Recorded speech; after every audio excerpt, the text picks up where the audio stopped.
هنا صوت المنتدى.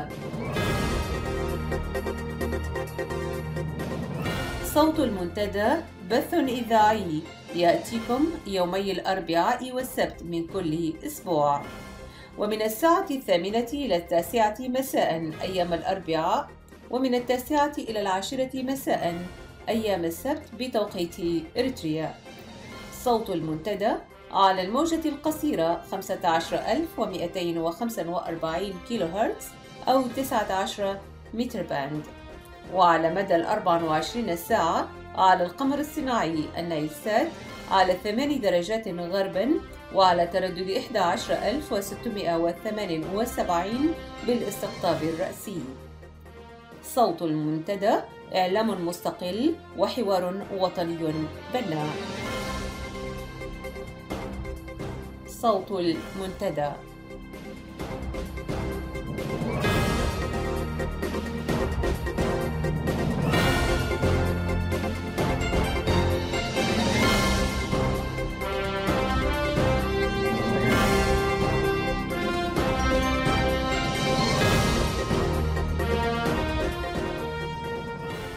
المستمعون الأكارم، مساء الخير وأهلا ومرحبا بكم في ساعة المنتدى لمساء هذا اليوم السبت 13 من سبتمبر. أعزائي المستمعين، قبل أن نبدأ ببرامج هذا اليوم نود أن نعتذر لكم عن تأخر برامجنا في الأسبوع الماضي نتيجة لخلل فني. أما في ساعة المنتدى لهذا المساء فتستمعون إلى نشرة للأخبار، يلي ذلك لقاء أجريناه مع الدكتور كرار حامد إدريس عواتي ابن الشهيد حامد إدريس عواتي بمناسبة ذكرى الفاتح من سبتمبر، والذي كان من المفروض أن يكون معنا قبل ذلك، ولكن تأخر نتيجة لسوء الاتصال معه وهو يقيم في سوريا. تتخلل فقرات ساعة المنتدى أغاني ومنوعات فنية. أتمنى أن تبقوا معنا وأهلا ومرحبا.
جربته أكيد أزال برودي عرفة نأمر تاريخا أطن أشواك أترفا وانظر لك با محبركم لبع الأمان كارفا أما من تتهاجنا تحازيكنا بحازي شعبنا يمكم يخلى لحكمة وقادي أمام من دي بلسنا تحازيكنا بحازي شعبنا يمكم يهلا لحكمة قبو وقادي حر رحمتكم ينقبي كل سرادي أقل أمانة دلنا قولنا ينبدل حنادي يلا بعدنا نبر خليت الناس رادي. صوت المنتدى. في نشرة هذا المساء، خبراء طيران روس في أسمرة نقص حاد في المعلمين يهدد السنة التعليمية في البلاد. لاجئون إريتريون يعانون من ابتزاز أجهزة الأمنية السودانية، والمقاومة الإثيوبية تختطف أطفال وتدربهم على فنون القتال داخل الأراضي الإريترية. الأخبار بالتفصيل. احتج خبراء طيران من روسيا الاتحادية قدموا إلى البلاد بغرض تدريب وتأهيل منتسبي قوات الدفاع الجوية الإريترية على موقع التدريب بمدينة مصوع نتيجة لارتفاع الحرارة هناك. وحسب مصادرنا من الداخل، طلب هؤلاء الخبراء بإلغاء العقد الذي أبرم مع الحكومة إذا لم يتغير الموقع إلى العاصمة أسمرة، احتجاجا على ظروف العمل السيئة في مصوع. وتدخلت السفارة الروسية بأسمرة لمحاولة تهدئتهم، ولكنها لم تستطع حل الإشكال حتى لحظة تحرير هذا الخبر. وأضافت مصادرنا أن الخبراء الروس الذين يبلغ عددهم 5 متخصصين في الدفاع الجوي يقيمون الآن بفندق إمباسيرا، ولم يشرعوا في مباشرة العمل الذي جاءوا من أجله قبل أكثر من أسبوع. تعاني وزارة التعليم من نقص حاد في المعلمين والمشرفين التربويين نتيجة لسياسة الحكومة القاضية بعسكرة التعليم وإجبار المعلمين المسرحين على حمل السلاح وعدم دفع رواتبهم بشكل منتظم فضلا عن قلتها، مما أدخل العملية التعليمية خلال السنة التعليمية الحالية برمتها في امتحان عسير. وأضاف مصدرنا في الداخل أن اجتماعا جمع وزير التعليم السيد سمير رؤسوم ومسؤولي التعليم بالأقاليم وبعض المشرفين التربويين خلص إلى استحالة نجاح السنة التعليمية هذا العام لنقص الحاد في المعلمين الذين تركوا التدريس، إما باستغلال فرص الإعارة التي فتحت لفترة محددة إلى كل من دبي والسودان، أو بالهرب من البلاد نتيجة لسوء الأوضاع المعيشية كغيرهم من الفئات المهنية. وقد ظل المعلم في إريتريا يعاني من أوضاع مادية بالغة الصعوبة، مما أدى إلى تدني المستوى التعليمي، وذلك لعدم مراعاة الحكومة لخصوصية وظيفته الأساسية والتي تعتبر ركيزة رئيسية للتعليم والرابط بين الأسرة والمدرسة. قامت السلطات الأمنية السودانية خلال الأسبوع الحالي بالقبض على أكثر من 120 لاجئا، من ضمنهم 58 لاجئ إريتري، وأودعتهم سجن درمان، وذلك ضمن حملة شنتها على مواقع تواجد الإريتريين ولاجئي الدول الأخرى. وأفادت مصادرنا من العاصمة السودانية الخرطوم أن اللاجئين الإريتريين يعانون من فساد وابتزاز الأجهزة الأمنية السودانية التي تقوم بمضايقتهم بالرغم من امتلاكهم لوثائق الإقامة الشرعية التي يتم تجديدها كل 6 أشهر بدفع رسوم مالية تتجاوز 160 جنيه سوداني. وأخيرا، أفادت الأنباء الواردة إلينا من مصادرنا بالداخل أن الحركة الديمقراطية لتحرير تيغراي، والمعروفة اختصارا بدمحيت، تقوم باختطاف الأطفال القُصّر من داخل إثيوبيا من المناطق المتاخمة للحدود الإريترية الإثيوبية، وتعمل على تلقينهم فنون القتال العسكري في معسكراتها بمديرية جلوج داخل الأراضي الإريترية. وحسب المصادر نفسها أن الأطفال الذين يتراوح أعمارهم بين 12 و15 يتم اختطافهم أثناء ممارستهم مهنة الرعي بمنطقة نهر الستيت والمناطق الرعوية القريبة من مدينة حمرة الإثيوبية. وقد شهد عدد كبير منهم يتلقون العلاج في المستشفى العسكري بمدينة تسني من مرض الملاريا وأمراض أخرى ناجمة عن سوء التغذية. نهاية النشرة.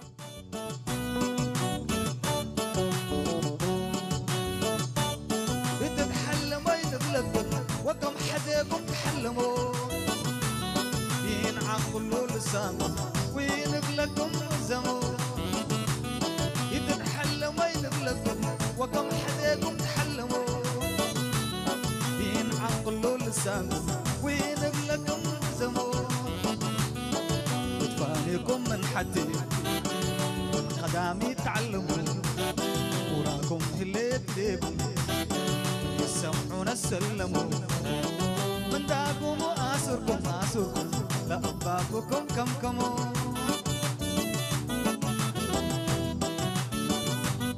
حواني يكون شعبنا وديك أوريل التنكار إريتريا ودنانا لكل نادي بانتأكار حواني يكون شعبنا وديك أوريل التنكار إريتريا ودنانا لكل نادي بانتأكار ساعات قروي نسمع لكلا نقبي ونحسن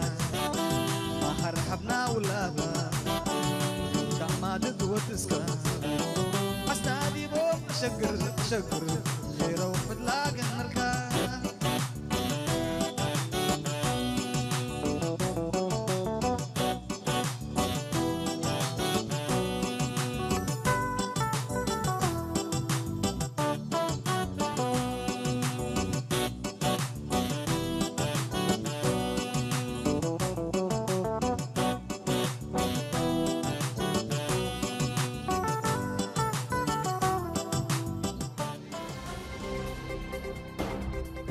صوت المنتدى.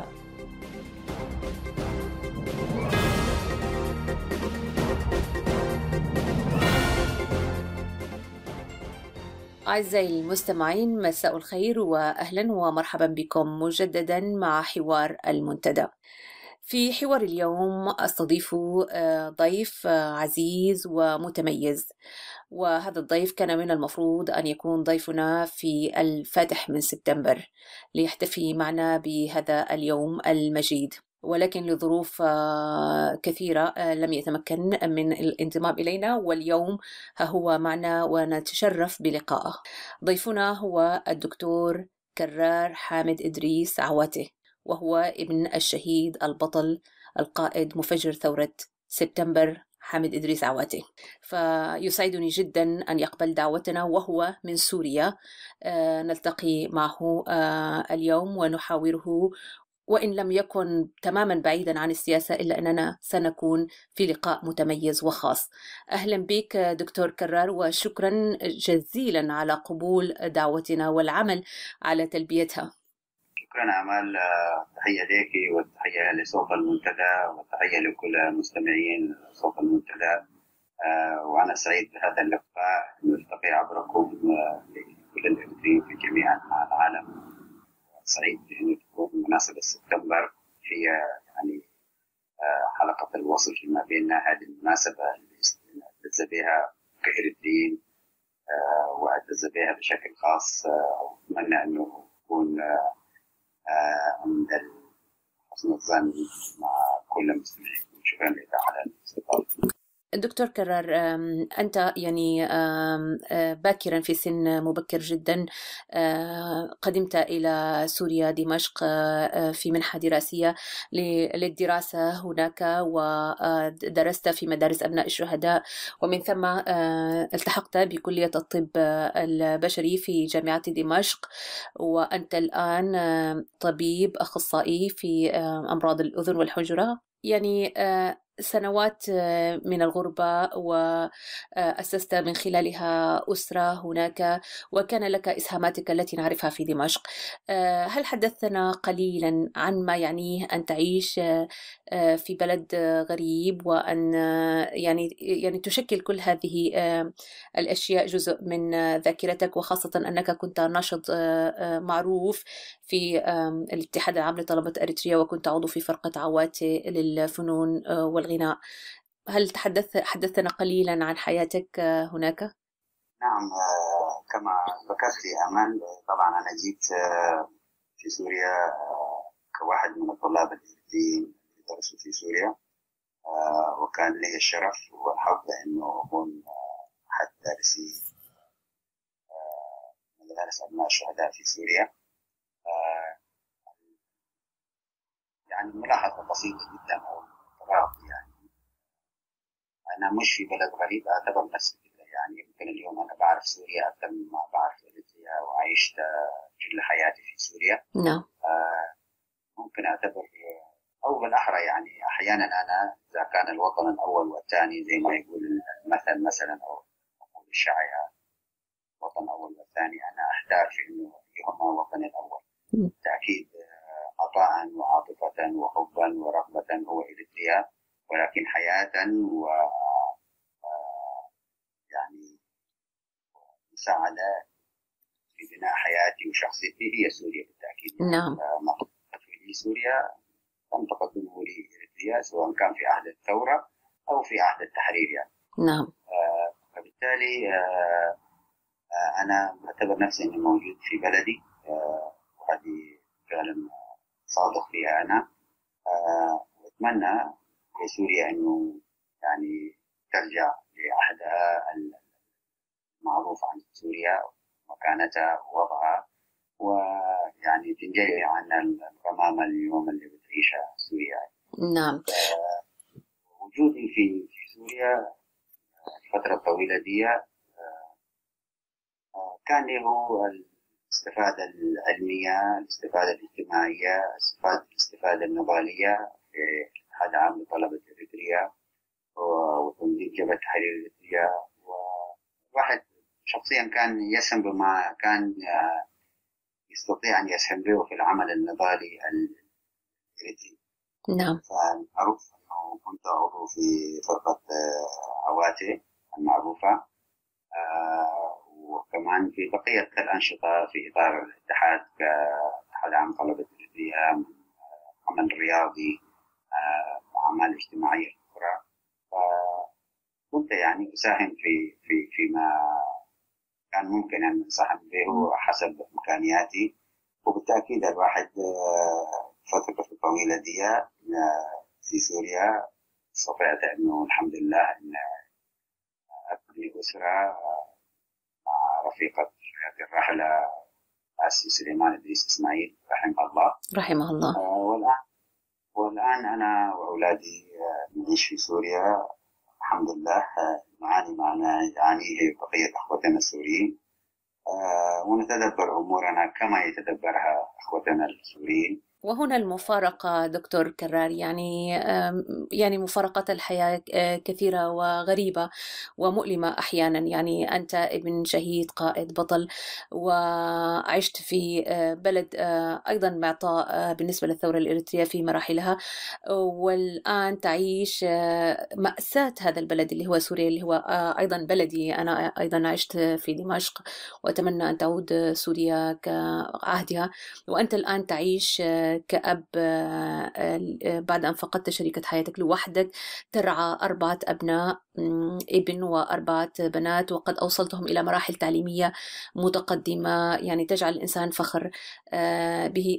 ألا تشعر بالأسى أن ليس بالإمكان أن تعود إلى وطنك الأم إريتريا يعني لتستقر بعد أن قدم ما قدم من شهادة، وليعود أحفاد عواتي في أحضان الوطن ويتلقوا يعني الدعم والعون الذي قدمته لك سوريا في مرحلة معينة؟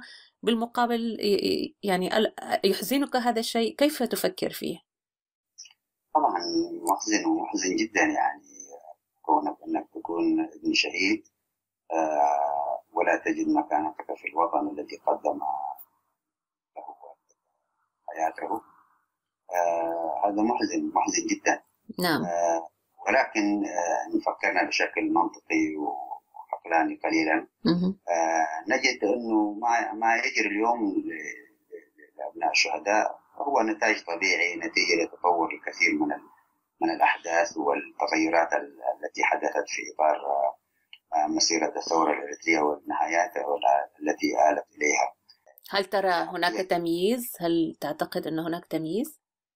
بالتأكيد هناك تمييز، وإن كان حتى أبناء الشهداء في إطار الجبهة الشعبية لم يكرموا ولم يعني يتحصلوا على ما كانوا يحلموا به كأبناء شهداء أو كمناضلين. فإريتريا اليوم الجميع مغيب، الكل مغيب، الشهيد وابن الشهيد والمواطن حتى، والحياة يعرفها القاسي والداني عن الوضع في إريتريا. أبناء الجبهة الشعبية أو أعضاء الجبهة الشعبية يعرفونها، وكذلك نحن لسنا منتمين للجبهة الشعبية نعرف كيفية الحياة في إريتريا. فأعتقد أنه مسألة التكريم تأتي في الدرجات متأخرة. نعم. فالوضع في إريتريا اليوم هو وطن ضائع.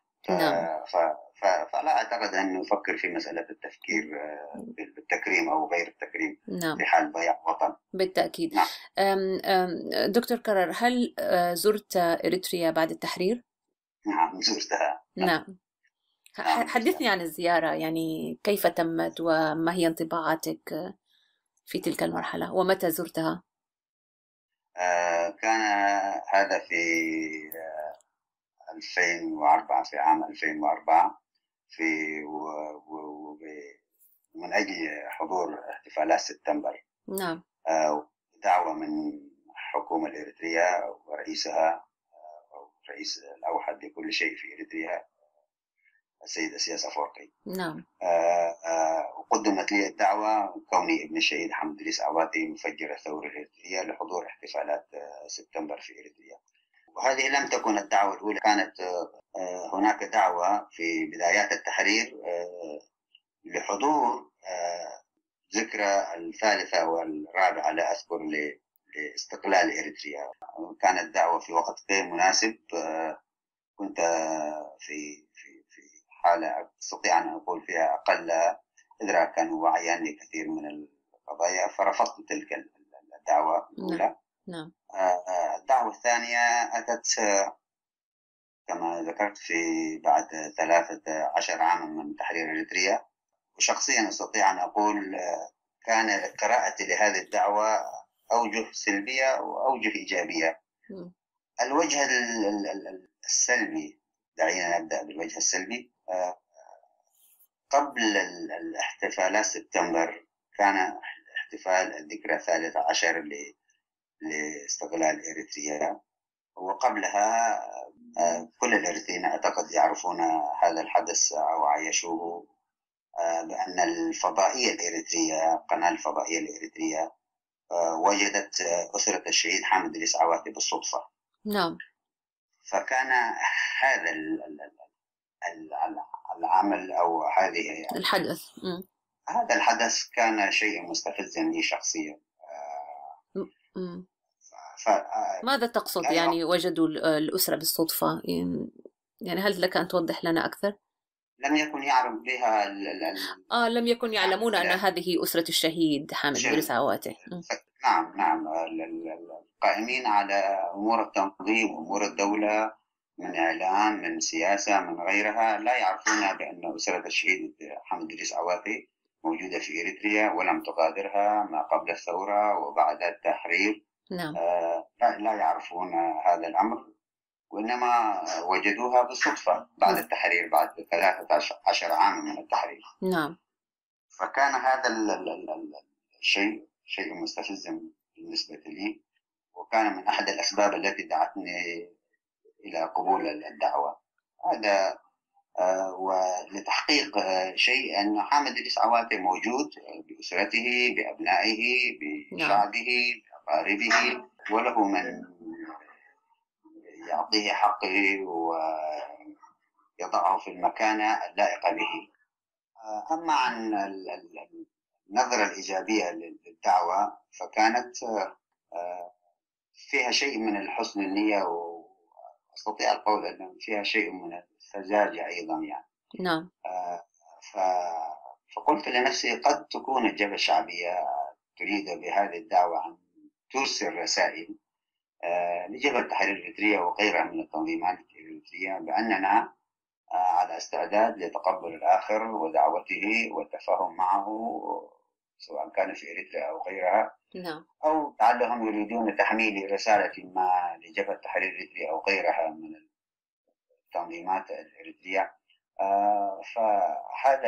فهذه هي الزاوية الإيجابية. نعم. ولكن أستطيع أن أقول لك أختي أمال بأن هذه النظرة الإيجابية تبددت فور وضع قدمي أرض إريتريا. نعم. فعند وصولي إلى إريتريا لم أجد سبتمبر، لم أجد حامد عواتي، لم أجد رفاق حامد عواتي، لم أجد شيئا من الذي نحلم به نحن أو نفتخر به نحن. نعم. ماذا وجدت؟ على سبيل المثال عند في فترة تواجدي في إريتريا. نعم. تخيلي أن كانت التهليل والتكبير لحصول العداء الإريتري، لا أذكر اسمه، الميدالية البرونزية في الألعاب الأولمبية. نعم. فأسمر برمتها قامت لهذا الحدث، في حين أن 1% من هذه الحيلمان لم أشهدها في يوم سبتمبر. نعم. يعني الاحتفال لم يكن بحجم يعني توقعاتك له، يعني خيب ظنك. ليس بحجم توقعاتي له فقط، بل ليس بحجم ما يستحقه هذا الحدث. بالضبط بالضبط. فسبتمبر هو الحدث الذي غير التاريخ الإريتري. هذا ما أدري من يتنكر مثل هذه الحقيقة. نعم. أما هو جاهل أما هو يتجاهل. نعم. فحدث كهذا لابد أن تكون له مكانته في التاريخ الإريتري، وبالتالي الاحتفال به أو الاحتفاء به لابد أن يكون بقدر الحدث. هل وجدت احتفاء من الشعب، من الناس؟ هل التقيت يعني هل استطعت أن تشعر على الأقل هناك تعويض عن خيبة الأمل التي أصبت بها من هذا النظام، من هذه الحكومة، رغم الدعوة المفتوحة؟ يعني هل وجدت تعويض في مكان آخر دكتور كرار؟ نعم. هذه حقيقة. وأذكر لك على سبيل المثال. نعم. التعويض كان على الشكل الاجتماعي وليس بشكل رسمي. نعم. فمثلا أعيان مدينة أبوردات أقاموا لي مكرمة كوني ابن الشهيد حامد إدريس عواتي. نعم. أحسست فيها الصدق، أحسست فيها التكريم الصادق، وقرأت هذا الشيء في عيون من كان معي في تلك المكرمة. وكذلك في قلوج من قبل أهلي وأقاربي وأهل قلوج. نعم. التكريم كان على الصعيد الفردي وعلى الصعيد الضيق. والموقع الثالث الذي أحسست به وجود سبتمبر هو عند زيارتي لقرية قرست. نعم. قرست المسقط رأسي، ولكن قرست الحديثة التي ابتدعتها الجبهة الشعبية كمعسكر من معسكرات العائدون لإريتريا. وهناك أيضا وجدت أناسا سابقين يحتفلون بسبتمبر ويحتفلون بشهيد حامد إدريس عواتي وابن الشهيد حامد إدريس عواتي. غير ذلك لم أجد سبتمبر أو من يحتفل بسبتمبر. هل وجدت رفات للشهيد حامد إدريس عواتي في إريتريا؟ نعم، هذه كانت من إحدى أو من النقاط المهمة التي يجب أن أقف عليها. نعم. وكانت لي وقفتان في ذلك الموقع، والحديث عن هذا الموقع يطول أيضا. نعم. وهو واحد من البدع التي أتت بها الجبهة الشعبية على الشعب الإريتري، تكريم الشهيد حامد إدريس عواتي بدفن إعادة دفن رفاته في هيبوته. والحديث في هذا الأمر يطول كثيرا، والرأي فيه أيضا يطول في هذا الموضوع. باختصار، أين كان يمكن يجب أن تكون رفات الشهيد إكراما له؟ معروف أمال عالميا أو تاريخيا، معروف عندما تكرم الشخصية الوطنية. نعم. إما أن تكون لها مقابر أو مقبرة الأسرة. نعم. أو في مقابر الشهداء تجمع شهداء الوطن. نعم. إما أن يكرم في العاصمة القومية لهذا البلد. بالضبط. وهذا لم يحدث في إريتريا. نعم. الغريب في الأمر أمال أنني التقيت في إريتريا بمن أحد المناضلين الذي حضر استشهاد الوالد. نعم. ودلهم في مكان القبر الأول الشهيد حامد إدريس عواتي. نعم. هذا الرجل روى لي قصة مؤلمة جدا يعني. نعم. قالها ورواها لي وهو يعيش الحسرة والألم والغضب وكل المشاعر التي ممكن أن يحسها الإنسان الذي يغدر به. فالرجل غدر به. نعم. ودعا إلى إريتريا وهو يعتقد أنه عائد إلى وطن سيكرم رفيقه الذي استشهد بجانبه. نعم. إذ به لم يجد شيء. فمسرحية إريتريا، فمسرحية دفن إعادة الرفات شهيد حامد إدريس عواتي لا تنطلي على أحد. نعم. بعد أن وضعت الرفات لمدة شهر وأكثر في إحدى مخازن مدينة بارونتو كي تكون شرارة فتنة ما بين قبائل البازا والباريا والبنعامر. نعم. وغيرها، إلا أن أبناء الشعب الإريتري في قبائله هذه أكثر وعيا. كان أكثر وعيا ومرر عليهم هذه الفرصة، ومن ثم يعيد دفن الرفات في مدينة هيكوتا. هذه الإعادة يعني رسالة لمن يعتقد سياس أفورقي وزبانيته بأنهم يمثلونهم، فهم اليوم يعتقدون بأنهم يمثلون الشريحة المسيحية في إريتريا، وهم أبعد من هذا نعم. كل البعد، بأن هذا الذي دفناه هناك في هيكوتا لا يعنينا نحن هنا في أسمرة وضواحيها أو في المرتفعات بشكل عام بأي شيء، فهو ابن تلك المنطقة وابن ذاك الشعب الساكن في تلك المنطقة والذي يقطن في تلك المنطقة، وبالتالي نعيد الدفن رفاته هناك. نعم. والرسالة التي أرادوا أن يرسلوها لشعب المنخفضات ها هي جبهة شعبية والحكومة الإريترية تكرم الشهيد حامد الإصعواتي وهو ابنكم، وتعيد دفن رفاته نعم. بينكم وفي أرضكم وهكذا. نعم. التقبل لم يكن له نظير من أبناء هيكوتا وما حولها. فنظرت هذه المنطقة للشهيد حامد الإصعواتي، عندما أقول هذه المنطقة لا أعني أبناء هيكوتا فقط، بل أبناء منطقة القاش المتمثلين في كل لون الطائفة الإريترية، في منطقة القاش ومنخفضات الإريترية تقطنها كل القبائل الإريترية، ليس قبيلة واحدة فقط. نعم. فكل هذه القبائل نظرتها للشهيد حامد الإصعواتي بأنه فارسهم ما قبل الثورة وفارسهم بعد إعلان الثورة، وهو قائد هذه الثورة، وهو شهيد من أجل الشعب. نعم. وهو فارس الشعب الإريتري كرار، وهو شهيد الشعب الإريتري، وهو أبو الشهداء.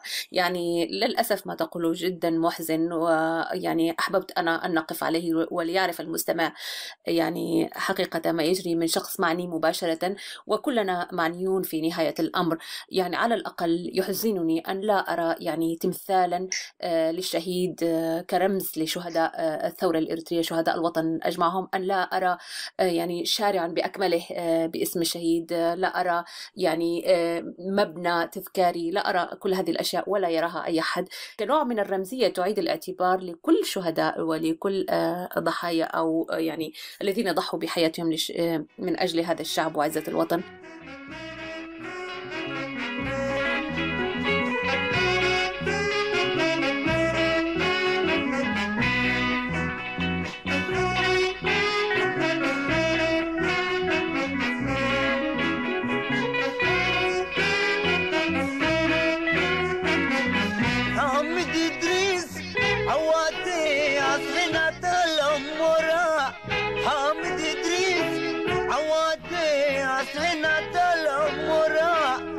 شباب قابات بالعدو يفقرن الحرورة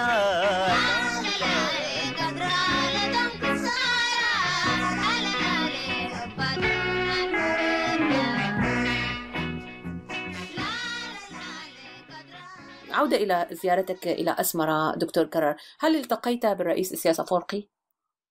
نعم التقيت به. نعم التقيت بالرجل. هل تحدثني عن انطباعك وكيف كيف كان هذا اللقاء؟ في البداية حقيقة تقال سيد إسياس أفورقي هو أحد أبناء الشعب الإريتري، هذا الشعب البسيط، هذا الشعب الدولة من دول العالم الثالث، فلا أعتقد أن شخصا ما يستطيع أن يخرج من هذه العباءة. فالرجل رجل بسيط. نعم. رجل عاصر الثورة، رجل كان في يوم ما مع المقاتلين في الميدان. نعم. كما نسميه، أي في أرض الثورة، ولكن نظرته وعقليته لإدارة الأمور نختلف معه فيها. قابلت الرجل ووصلت له رسالة شخصية ورسالة عامة تتمثل في رؤية تنظيم جبهة التحرير الإريترية للحال في إريتريا ووجهة نظرها في كيفية حل هذه المشكلة. والمسألة الشخصية التي أرسلت لها بأن الإعلام الإريتري وجد أسرة الشهيد حامد الإصعواتي بالصدفة، وهذا شيء مؤلم ومحزن. نعم. ودام لقاؤنا بضع دقائق، من ثم لم نلتقي ثانية وإن كان وعدني بأن نلتقي به ثانية بعد أن أرى إريتريا والإنجازات التي حققتها الجبهة الشعبية في إريتريا بعد التحرير. نعم. ولكن لم نلتقي به ثانية، لا أدري، نتيجة لكثير من الرسائل التي وصلته أثناء فترة وجودي في إريتريا. هذا تفسيري الشخصي. نعم. هل فكرت بالإقامة في أرض الوطن في ذلك الوقت؟ هل شعرت بالانتماء، بالحنين، أريد أن أبقى هنا، الأرض التي ضحى ورواها بدمه أبي وشهداء كثيرون؟ هل فكرت في ذلك؟ بالتأكيد أي إريتري يفكر بهكذا تفكير، ولكن ترجيح العقل والمنطق دائما هو الذي يغلب. نعم. فلم أجد وطنا يشجع للبقاء فيه والاستقرار به، وهذا على ما أعتقد الكثيرون يتفقون معي في نعم. هذا التحديد. نعم. فإريتريا اليوم لا أعتقد أن أحدا ما له خيار الخروج منها أن يبقى بها. فمن للأسف. إريتريا اليوم نعم. الذي لا خيار آخر له غير إريتريا. أما من يستطيع الخروج منها فيخرجون يوميا، وجميعنا نشاهد المآسي التي يعيشها الشعب الإريتري في محاولات هروبه وخروجه من جحيم إريتريا، متمثلة في آلاف الشباب الإريتريين الذين يموتون في الصحاري والبحار. فهذا أيضا موضوع يطول الحديث به بالتأكيد. أما خيار بقائي أنا في إريتريا لم يكن واردا، أولا لرؤية الوضع الذي يعيشه البلد بشكل عام، وثانيا لفهمي لهدف الدعوة أصلا. يعني نعم. اكتشفت عندما وصلت لإريتريا بأن الدعوة كانت عبارة عن رشوة، ليست دعوة صادقة ذات بما تحمله الكلمة من معنى. نعم. فلم أدعى من أجل تكريم الشهيد حامد إدريس عواتي، وبالتالي تكريم شهداء ممثلين في حامد إدريس عواتي. نعم.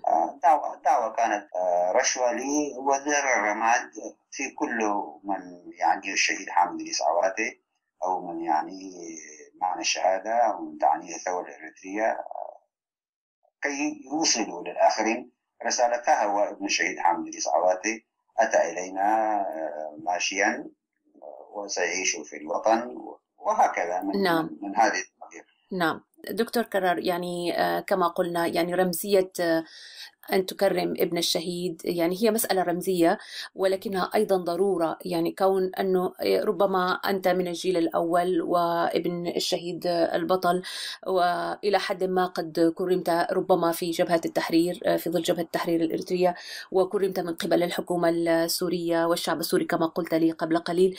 كيف يعني أهمية تكريم أبناء وأسر الشهداء وهم كثر الآن في إريتريا؟ لا نتحدث عن نظام السياسة حاليا، آملين في أن تضاء يعني صفحة جديدة في تاريخ الشعب الإريتري. أهمية تكريم أسر الشهداء برأيك هذا موضوع مهم، كيف يمكن أن يعني نلفت النظر إليه وأهميته كابن شهيد؟ أخذ أمال التفكير في أو القيام بعمل التكريم هو أولا قناعة قبل أن يكون عمل تقوم به جهة ما.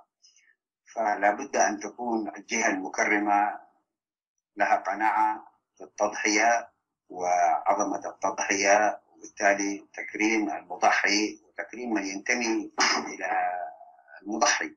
وهو واجب، يعني واجب وطني. هؤلاء ضحوا بحياتهم، أقل ما يمكن عمله يعني بعد ذلك أن نكرم أسرهم وأبنائهم. عليك أولا أن تقتنعي بهذا الواجب. نعم. الكارثة في إريتريا لا أعتقد أنهم يقتنعون مقتنعين بعظمة التضحية. نعم. هذا الكلام لا أقوله عبثا، بما أراه في إريتريا. لا أعتقد أن هؤلاء الذين القائمين على الأمر في إريتريا اليوم مقتنعين كل القناعة بعظمة تضحيات الشعب الإريتري بمختلف فصائله. دعك من الجبهة الشعبية وفقط. نعم. نعم. كل الأسر الإريترية ضحت في العمل الوطني الإريتري بشكل أو بآخر. اختلفت حجم هذه التضحية، لكنهم ضحوا. هؤلاء الناس لا غير مقتنعين بعظمة التضحية، ومن هذا الباب نرى عدم التكريم. نعم نعم. عشت في سوريا يكرمون الشهيد، يكرمون الشهادة قولا وفعلا. نعم. ولأبناء الشهداء في سوريا مدارس في كل المحافظات السورية. نعم. وابن الشهيد يعامل معاملة خاصة كفرد وكأسرة. نعم. وهذا لمسته شخصيا. جالست أبناء الشهداء السوريين في مقاعدهم الدراسية وعشت حياتهم، تحصلت على ما يتمتعون به من تكريم. نعم. لأني ابن شهيد عربي إريتري. قد يكتبون عنها ويقولون عنها الكثير عن الشهادة في إريتريا وتضحيات الشعب الإريتري والشهداء، ويتغنون بها في الأناشيد وفي الأغاني. على الصعيد الواقعي، على أرض الواقع، لا شيء من بالتأكيد. لا بالعكس، يعني لا تؤخذ كمسألة تجارية. على سبيل المثال، عند وجودي في إريتريا في مداخل المدن ومخارجها تجدين مقابر الشهداء. نعم. أي شهداء هذه المدينة من أجل التضحية، الذين ضحوا من أجل تحرير إريتريا. نعم. كل المدن الإريترية تجدين في مداخلها مقبرة الشهداء. نعم. أنا لم أفهم يعني ما المقصود من هذه المسألة، سوى أن هذه مسألة دعائية وإعلامية فقط. نتمنى أن يعني يكرم الشهداء وأبنائهم وأسرهم في إريتريا المستقبل الأكثر وعيا والأكثر ديمقراطية والأكثر مراعاة لحقوق الإنسان الإريتري عموما، يعني وهي مسؤولية كبيرة وضخمة ويعني لابد من التفكير فيها مسبقا. دكتور كرر، نعود إلى جانب آخر من حياتك الشخصية، وكما قلت أنت أب ترعى أبناء ولوحدك الآن بعد فقدك لزوجتك الراحلة رحمها الله. ومع ذلك يعني أنا من معرفتي المباشرة والشخصية بك يعني ورؤيتي لبناتك وابنك، كيف يعني احكي لي عن إحساس أبنائك بهذا الإرث النضالي بجدهم الشهيد البطل حامد إدريس عواتي؟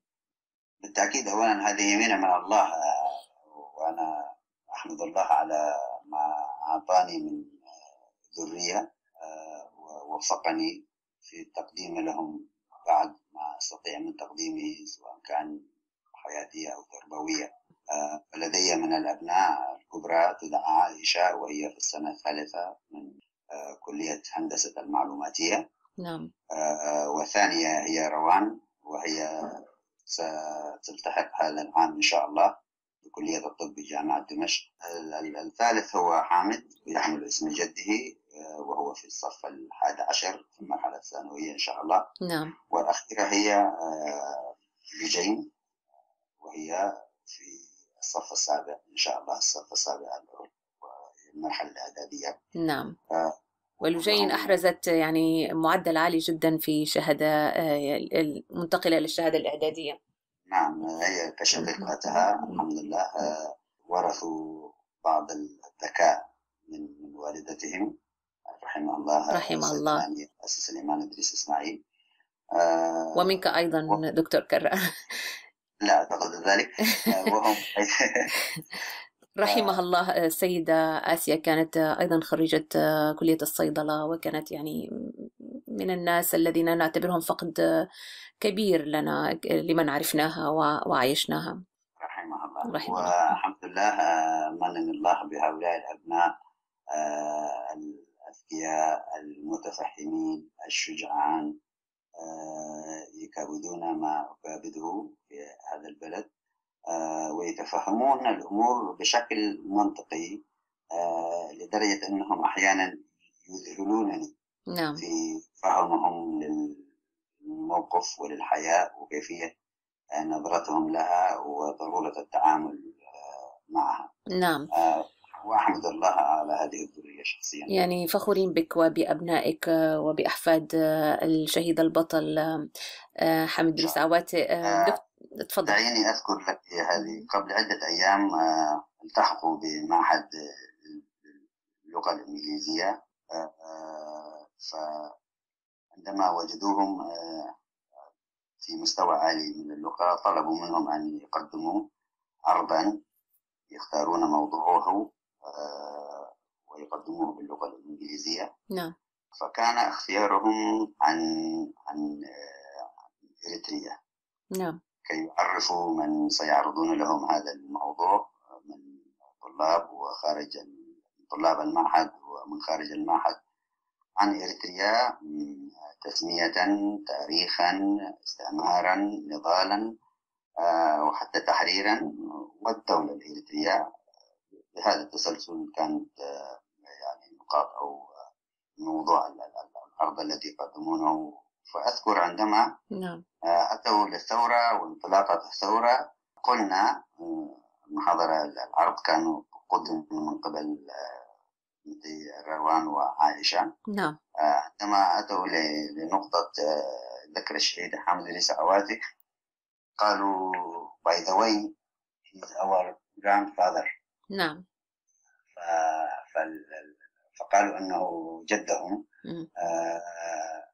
فكان كلاهما أجهشنا بكاء. يا الله.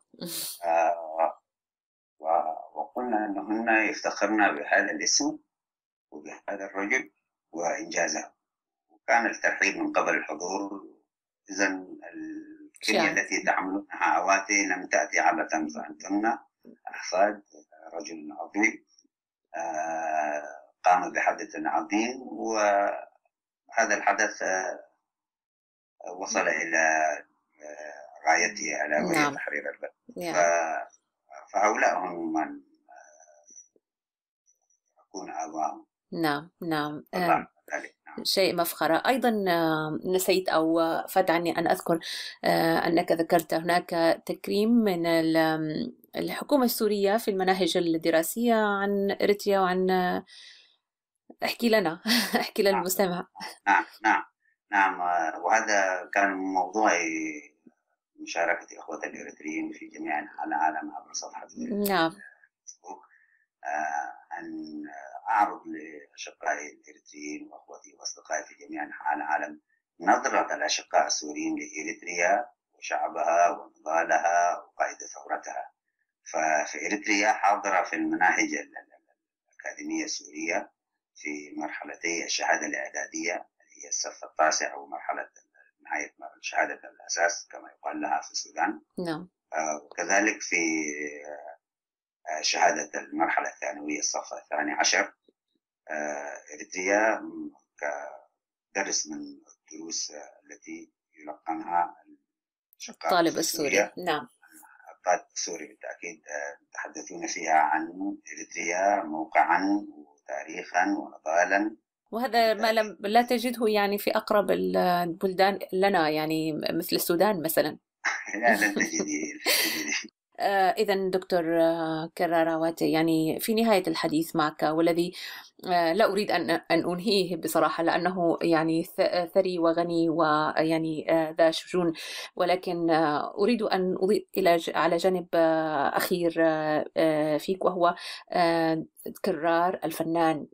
وأنا لازلت أذكر يعني وقفتك على المسرح وعزفك على الجيتار وإنجازاتك في فرقة عواتي للفنون. هل ما زلت تصاحب الموسيقى؟ هل تعزف لأبنائك؟ هل تغني الأناشيد الجميلة التي كنا نسمعها؟ هل ما زال ذلك الجانب موجود في حياتك؟ عندما كنا في إريتريا عند وصولنا إلى مدينة بارنتو، ولدى اقترابنا من مدخل مدينة بارنتو أخذنا أولادي بناتي ينشدنا آهي بارنتو نحن آتوا. يا سلام. نعم. العشية مستقربين مع الاستقرار من كانوا معي في العربة، وأخذنا ينشدنا هذه الأنشودة، تلك القصيدة الرائعة الجميلة العزيز أخ وصديق مدني. نعم. محمود الشيخ مدني. نعم. إلى أن دخلنا مدينة بارنتو. نعم. فالإسهام أو العمل الفني كان في بداية عمري هو عبارة عن هواية. نعم. فخرت هذه الهواية العمل الوطني. نعم. وهنا أذكر عزيز أحمد داير قائد وملحن فرقة عواتي، وأذكر كل الزملاء الذين أنشدوا في هذه الفرقة: العزيز زين العابدين شوكاي، ياسين جعفر، طاهر أندول، عصام الدين عثمان. قد يطول نعم الحديث عن أعضاء فرقة عواتي التي كان لها إسهامها في عكس الكلمة الملتزمة الملحنة المؤداة من قبل طلاب ملتزمين بالعمل الوطني. نعم. أسهموا الإسهام الكبير في نشر بالتأكيد القضية الإريترية في إطار سوريا، وحتى في إطار مواقع أخرى من الوطن العربي، إذ شارك أعضاء من فرقة عواتي مع الفرقة الوطنية لتنظيم جبهة تحرير إريتريا في مهرجان قرطاج نعم 80. ففرقة عواتي وكنت عضوا فيها، إسهاماتها المعروفة لدى. ربما سنعمل في برامج قادمة على استضافة يعني بعض من أعضاء فرقة عواتي، وإذا وفقنا وإذا حالفنا الحظ في ذلك، لأهمية ما قدمته هذه الفرقة يعني. لابد من ذلك. أما عن شطر، هل لا زلت لا يميلون عن الموسيقى؟ نعم، لا أزال أعزف على الجيتار، لي جيتاري نعم في البيت، وهناك بعض الهواية من أبنائي، فبنتي روان ميالة لعزف الجيتار، نعم تتعلم وتعزف على الجيتار. نعم. ولدي كيبورد أورج في البيت. نعم. يعني ما زال هذه الآلات موجودة في البيت، فما زال الحنين إلى الموسيقى موجود، وإن كان ليس بزخمه الذي كان في تلك الفترة نتيجة لكثير من اعتبارات العمر، المشاغل، الاهتمام، الكثير من بالتأكيد. القضايا. نعم. هل لأن أطمع يعني في معزوفة صغيرة، هل ممكن؟ لا أدري إن كان الصوت سيكون مناسبا عبر دعنا نجرب. نجرب. نعم. لا مانع، تجيب. شكرا لك.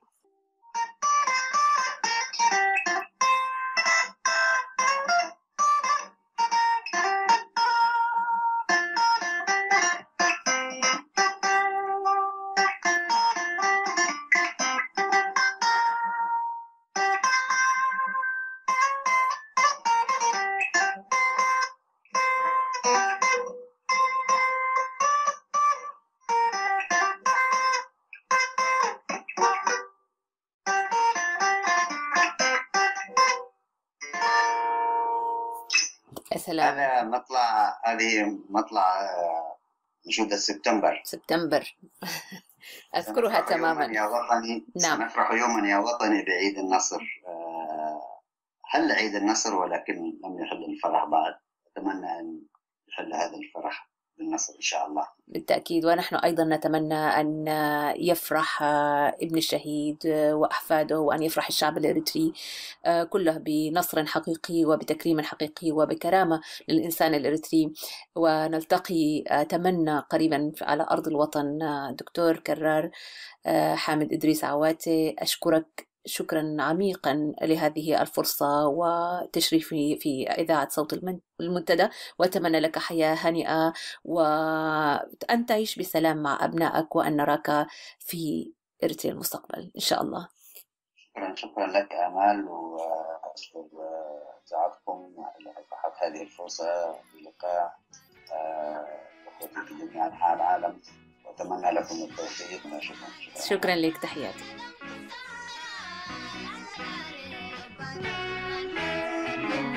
مدر الصباح والمساء، مدر الصباح والمساء، مدر الصباح والمساء، مدر الصباح والمساء. أصخ خضرات تتحرر من قد العينين تقسي.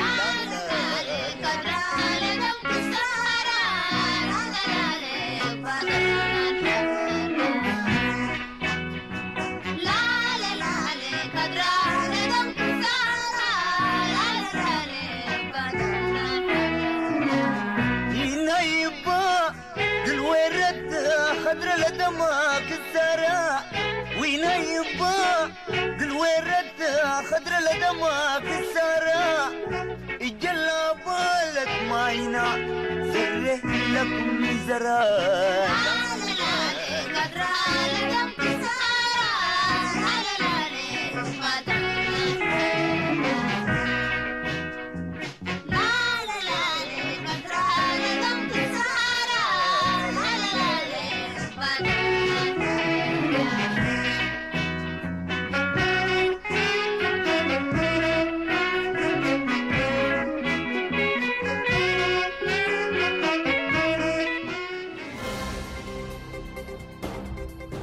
صوت المنتدى.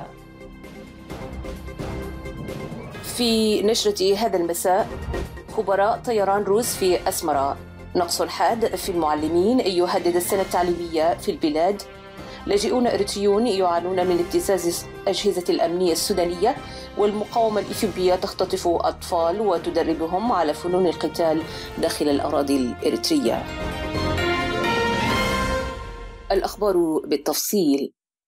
احتج خبراء طيران من روسيا الاتحادية قدموا إلى البلاد بغرض تدريب وتأهيل منتسبي قوات الدفاع الجوية الإريترية على موقع التدريب بمدينة مصوع نتيجة لارتفاع الحرارة هناك.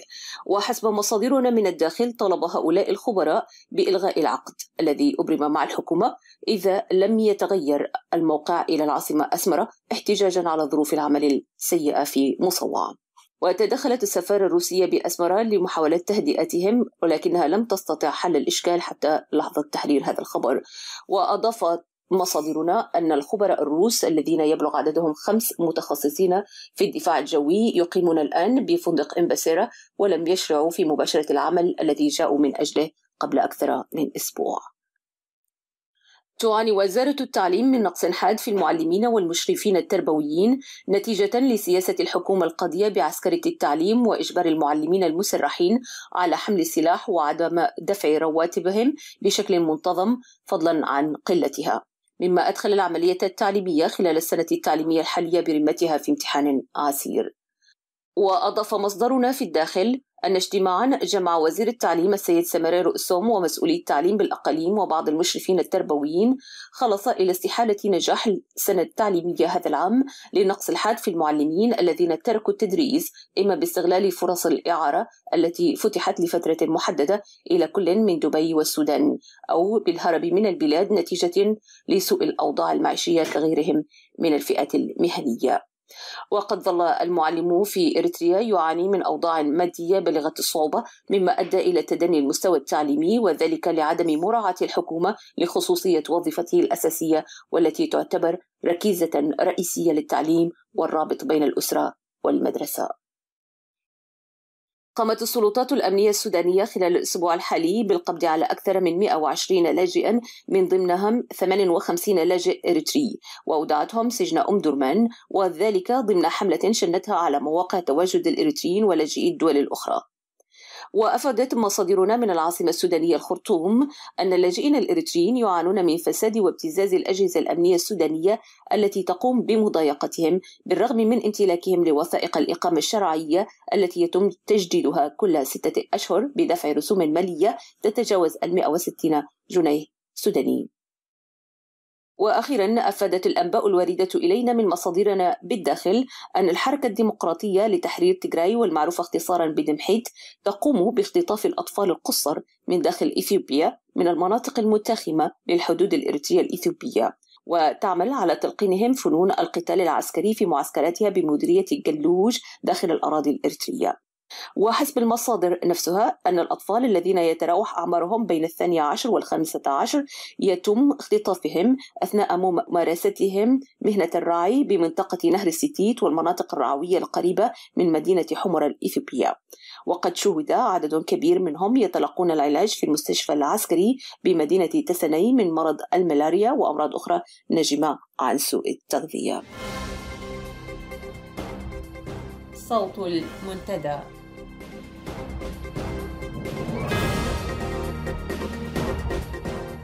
أعزائي المستمعين، في ختام ساعة المنتدى لهذا المساء نتمنى أن نكون قد وفقنا في ما قدمناه لكم. لتحياتي وتحيات زملائي يوسف بوليسي وصلاح الزين، إلى أن نلتقي في الأسبوع القادم. لكم أجمل الأمنيات وإلى اللقاء.